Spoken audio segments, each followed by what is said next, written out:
गोरी तोरा खातिर छोड़ली अंग्रेजी की देसी पपिट्टू भेली। गोरी तोरा खातिर छोड़ली अंग्रेजी की देसी पपिट्टू भेली। तोरा प्यार के टेंशन में पीली की देसी पपिट्टू भेली। एक पैक पीली तो मुंह भेले गीली, दोसर पैक पीली तो केकरो में सुनली, तेसर पैक पीली तो मूड भेले ढीली।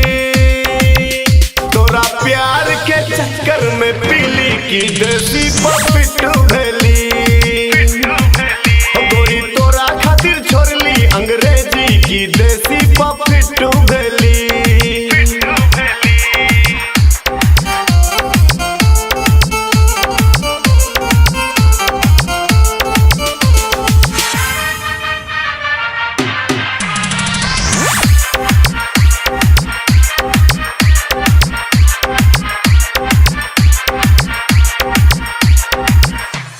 चाल